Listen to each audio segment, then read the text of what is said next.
everyone. This is Colleen with Designs of Value Art. Welcome back to my studio.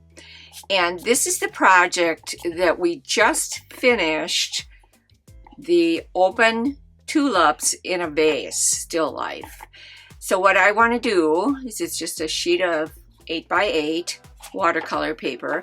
I'm going to glue it to the wood painting panel. And I just picked these up. It's Master's Touch, so it has to be Hobby Lobby. This one was $4.49. I probably bought it on sale. But these work out really well.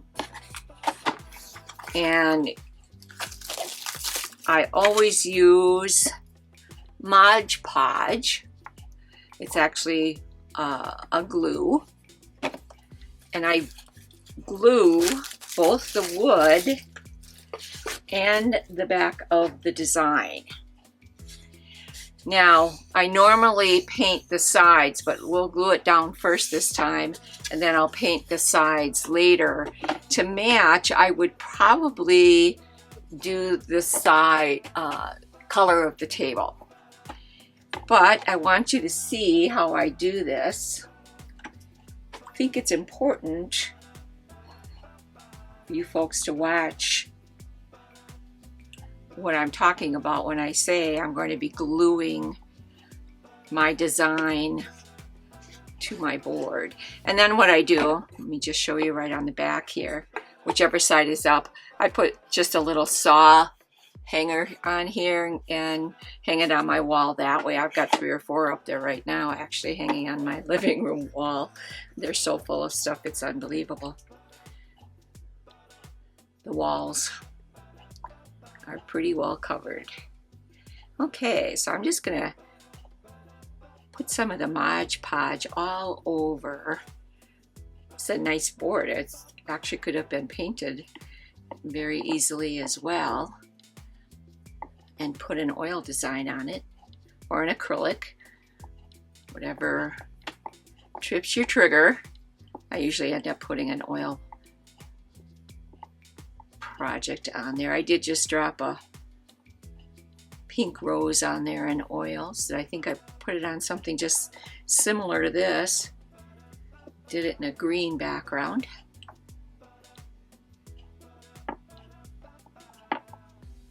And we just want to make sure, especially around the edges, that gets nice and covered with the Mod Podge.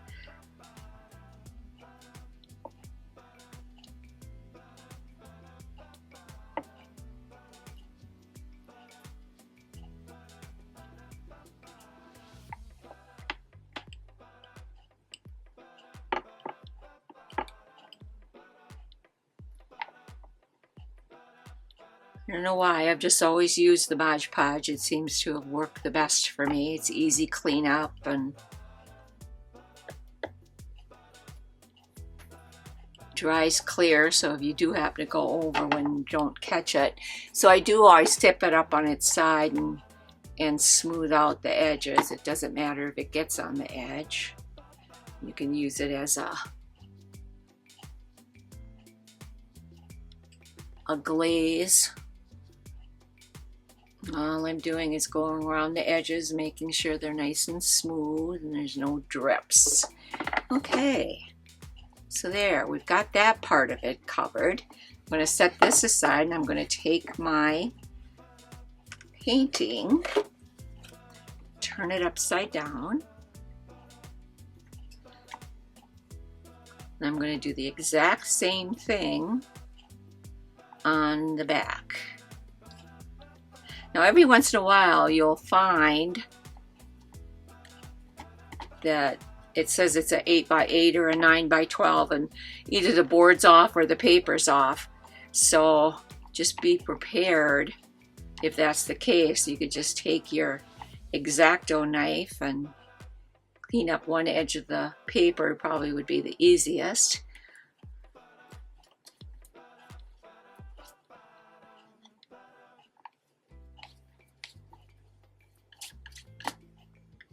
Making sure those corners are covered one more time. This is not a a huge project at all. It's just a matter of getting everything nice and covered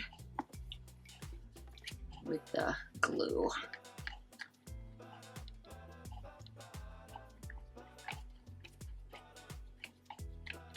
And again, on this, you can just look at the side of the paper and see if there's any dry areas, and if there are, go back over them.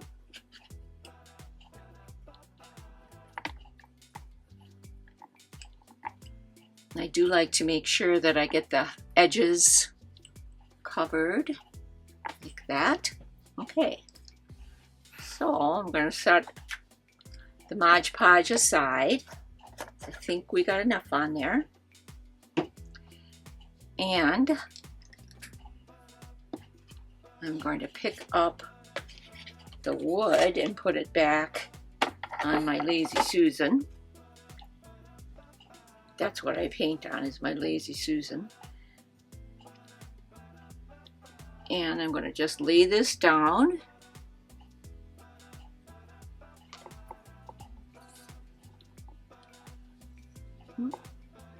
Pretty good. First try. Got a little bit on the front of the painting. Just wipe it off. Comes right off. It's clear. But again, I want to make sure. Now this edge was rippled a little bit because I got a lot of water on that edge by the table. Kept changing the color. So I'm going to just lift that up and make sure I get a lot of the glue in there.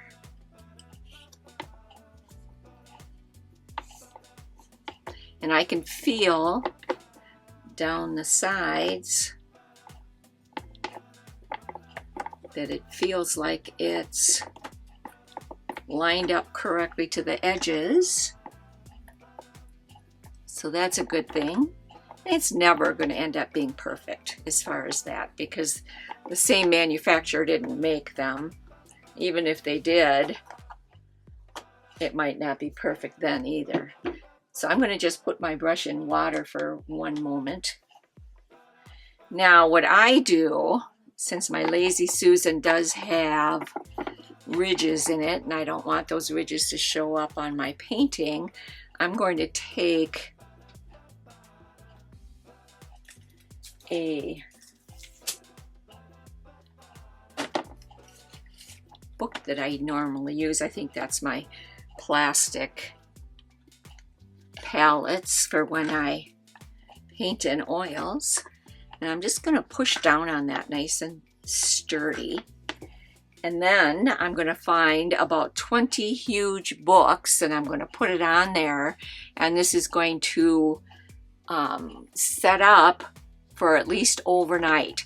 At that point then, and you know what I think I'm going to do here, just because I don't want, like, this is a nice slick surface, so I would rather have this sitting on the slick surface than the cardboard surface it was on, because if the glue would overgo, it might bring up that cardboard surface. With this one it won't.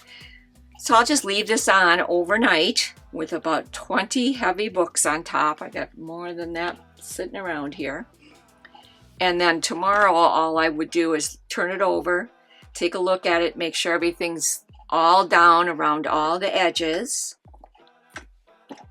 In fact, I think what I'm going to do is remove my Lazy Susan altogether so it's on a nice flat surface. There we go. Set that right there. And then when my books get on there, they can make it lay nice and flat. So that's pretty much what I do to glue my completed design to the wooden cradle. Well, thank you so much for watching today. I hope that was a good tip. And please do not hesitate to check me out at patreon.com/Colleen D. Aiken. And I'm also on YouTube, which you're probably watching right now. And I do also have my own website, DesignsofValueArt.com. So check me out, and thank you again. Have a good day.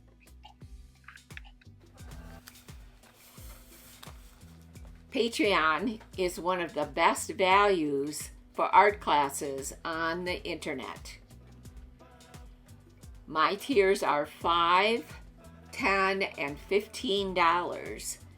I recommend trying it for a month, seeing if it's what you like. You can buy one class at a time if you choose to do so. So you have those options available to you. If you start out with the $5 a month program, that's my basic classes. You'll learn how to do wet on wet techniques, wet on dry, detail work, line work, veining on damp paper, and then of course everything that's on YouTube you'll get to see as well. And then in my intermediate classes for $10 a month, you'll get color theory, backgrounds, detail techniques, still lifes, shadows, and then of course everything that is on YouTube you'll receive. And then for the advanced classes, you'll get art design, how to choose your center of interest, advanced color, advanced details, knowing when your painting is completed, and of course everything that is on YouTube. So again, try it for a month, see if you like it. If you take the advanced classes for a month, and you can cancel at any time, you don't have to sign up for any length of time. Try it for the $15. You can see every single class that I have to offer. And again, it is a great value, the best one on the internet for art classes. Check it out and see how you like it. Let me know. Thank you so much. It's patreon.com/Colleen D. Aiken.